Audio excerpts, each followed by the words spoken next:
Shine bright like a diamond. Shine bright like a diamond. Hello, I am Tepera with the Dekeday Foundation.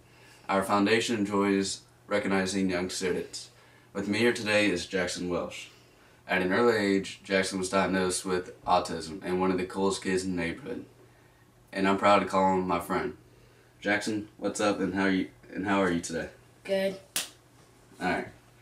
Before we get into things you like to do, tell us your age. 11. You're 11? What grade are you in? 6th grade. 6th grade, and where do you go to school? Private school in Pearland. Alright, do you like school? Yes. You do. Do you have a lot of friends there? Yes. You do. What is your brothers and sisters' name? Dylan and Brooke. Dylan and Brooke. Are you like to listen to videos and watch them? Are there any type of music you like, or do you like all of them? I like all of them. You like all the music? So I heard you like riding bikes. Are you good at it? Yes. You're really good. How about your scooter or longboard? Not my longboard so well. You still like it though? Yeah. Nice. I know you're young, but what do you want to be when you grow up? A rapper. A rapper? Alright. Who is your biggest influence in life? My cousin. Your cousin? Is it a boy or girl? It's a boy. Alright. Well, Jaxson, you're definitely a unique person, and I'm sure you'll be successful in life. I truly appreciate you spending time with us today, and the Dekeday Foundation is proud to recognize you as Student of the Week. Alright, see you later, Jaxson. Hi, I'm David Tepera with the Dekeday Foundation. With me here is Jackson's mother, Christine Welsh. The purpose of the second part of this interview is to help educate parents who might have special children and for students to recognize how to embrace these types of classmates. Christine, welcome. Thank you for allowing us into your beautiful home. Oh, thank you very much. We're so happy that you asked us to do this. Yeah, we're excited as well too. Well, so let's get started. So at what age did you guys recognize that Jaxson was special? Well, pretty much from birth. I would say really about 6 months. He did not like sight, sound, or touch, which is very unusual for infants. So we pretty much knew something wasn't right about that time. But by 15 months, we knew that, you know, there was something very, you know, uniquely special about him. Okay, so exactly what age was he diagnosed, and then what is that actual diagnosis? Okay. Unfortunately, in today's medical field, you cannot officially diagnose a child autistic until they are the age of 2. So even though for about 6 months prior to that we knew that something wasn't right, we officially could not have a diagnosis until 2 and start with the therapies that he needed. Oh, wow. Which I would love to change. Yeah. So at 2, his official diagnosis was called sensory integration dysfunction, or otherwise known as PDD-NOS, which stands for pervasive development disorder not otherwise specified, because the autism umbrella is so huge. It's just one of the small, you know, clusters that they put that in. Wow. So how has the life been for the family? I mean, he's got a younger brother and an older sister, and you know, what is that life like for the past 11 years? Well, the first 5 years, our world and our family revolved around Jaxson. Where we went, what vacations we took, where we go to eat, because he didn't like you know, one-on-one contact or people to talk to him or to look at him. So everything, either we didn't go, or we had someone stay with him. And so it affects the family in a, you know, in a huge way, because your life and the other siblings are affected based on, you know, based on that. But about 5, he became a little social butterfly, and he likes to go in public. So we still have to limit what we do, in the sense that when he's ready to go, we're done. Okay. So but we just know the signs. He knows as he matures and gets older, you know, we know, okay, you know, it's time to step away from those activities. Okay, well, so you said he was diagnosed at 2, and then at 5 he kind of came out of his shell a little bit. What type of treatment was he receiving? From 2, he started speech, occupational therapy, and physical therapy. He didn't walk till probably 16, 18 months, and that was And then he still needed physical therapy for his gross motor, his fine motor, and then speech. He actually did not start speaking at all until he was 5. Oh, wow. So we kind of got to hear a little mama, dada, the first 12 months, a couple of times, but really until 5. And then it was only about 50% audible. And then about 7, it's really progressed where you could understand him as, someone who interacted with him. So okay, well, that's very interesting to know. So now, so did he start off? Because we learned he's in a private school now. Yes. So did he start off at the typical age in public schools? Actually, for special, not just special ed, you could have just a speech delay. So I hate to use the special ed word, but there's something called PPCD, Preschool Children with Disabilities. You can start at age 3. We did not start him at age 3. We started him at 4 because at 3 he was still very severe that he didn't like to go in public. And so it was more of a hindrance. We kept him more in the private therapy, end. But he actually started Gilmore Elementary when he was 4 in the PPCD program, where he continued through 5th grade. Okay, so during those school years, how were students treating him?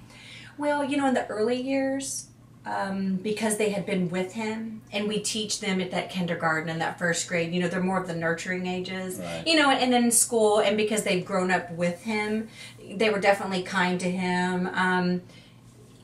It wasn't anything abnormal for him not to speak or him to stutter or him to want to withdraw, because they had witnessed that, and they all had grown up very close.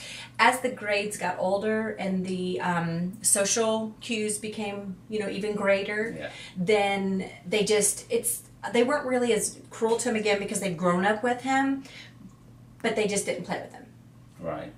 They didn't really invite him to interact because and I really think it's out of fear, they just didn't do that. By 4th and 5th grade, you kind of get the meanness of the ages and the teasing and, why do you talk like that? Right. How come you can't run? How come you can't play football? And that sort of thing. Right. So, it's hurtful as a parent to witness your son upset because his peers don't want to, invite him to play. And when he did try to join in, they would all go inside or they quit playing. So it's a little difficult. Yeah, and that's that's the sad part of the reality of young children and stuff, and that's all part of why we're doing this interview, to help the other students understand that, to embrace these kids.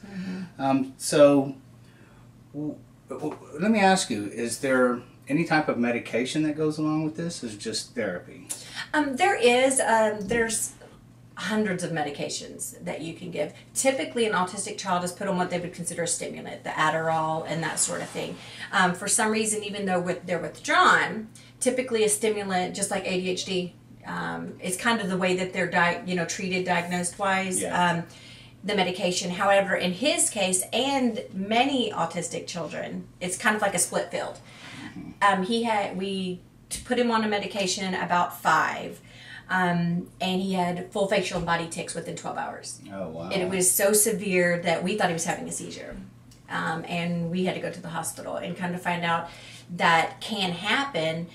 So he does not take any, what they would call a stimulant medication. He actually takes a non-stimulant, more in what they would call the anxiety line. So he does take that. He takes a medication for anxiety besides, the other. So he actually has 3 medications. And unfortunately, a lot of autistic children and children that have disabilities end up having secondary issues. For him, it's his heart and, some other things. So we have to really modify his medications and things. Right. And we're constantly having to change them based on, what his health condition is at that moment. Right. So. Okay. Well, we'll appreciate that. So let me ask you, I know he's only 11, but where do you foresee his future? I think he is just such a blessing and such a tremendous young man, and you being a neighbor, I think you get to witness that, daily as well. He really is a super young man. Honestly, I don't see him not going to college and getting married and having a family, because right now it's the social. The big gap is the social. Right. The maturity, I guess you could say, is the big gap. But you and I both know at 21, a 21-year-old male or 25-year-old male that acts like a 21-year-old male, there is no difference. No, it's the same. You know? Yeah. And so as we go in life, right now it's noticeable in that it sets him apart. Right. And makes him very different. But I really don't think that there's not anything he can't do. He's a brilliant little boy. He does have things that he learns on his own way, but don't we all? Right. You know, there are certain things I'm great in academically and others I'm not so good in. Right. And the same with him. You know, he struggles to learn reading comprehension. You know, something like that. Because autism it's yes and no, white and black. Right. Well, you know, a lot of that is interpretation, and they don't do that. It's either yes or no. So he struggles maybe in that area, but again, as he gets older, I think that he can go to college and get a degree because he's that person that whatever he sets his mind to, and he goes and he learns that, he's going to be the best at that subject. Right. Because that's part of their disability, actually, Right. is the OCD part where they, you know, want to know everything about it. So we think that he'll be successful, and we look forward to what the future holds. Well, good. I mean, he obviously has great parents, and I believe that thank as you. well. You know, I was going to ask you if you can just kind of give some encouraging words to parents who might have these special children, but actually everything you've been saying has been pretty much encouraging. Thank you. So I don't know if there's anything else that you could add to that. You know, I truly believe in early intervention. If you see, it is hard as a parent to acknowledge that your child isn't normal, whatever that involves, normal. But what I do encourage you is early intervention. I truly believe that without that, he would not be as successful as he is today in the therapies that he received. I would also encourage you, if you don't have a special needs child, to really help your child to reach out. Maybe one day a week, encourage them on the playground to not go play football with their friends like they do every day during recess. Go find a child that's different. Right. You know, that maybe has different interests and join in what they would like to do. You know, not necessarily invite them to play football with you if you know they're not going to, Right. but, you know, to see what their interest is and go do that with them. And you know, include them, and that's something that I encourage my other two children to do, and they do have a special heart for that. But to always reach out and, you know, embrace that person that is different. Right. So that was a message also for the students, you know, to recognize that these aren't children or students that you want to brush away or there's a fear of anything. You know, as we have feelings, and they want to be a part of it. And actually, as my kids have learned, it's kind of, you're the cooler kid when you hang out with some of those real special kids. Well, as we all have heard, those were really encouraging words for all of us, and it was the educational piece from families who experience this type of special needs children. Jaxson is very dear to us. If you learned, he is our neighbor, and we've grown to love him. And like Dylan said earlier, he's the coolest kid in the neighborhood. So as always, be responsible. Be safe. Thank you. Thank you very much. All right.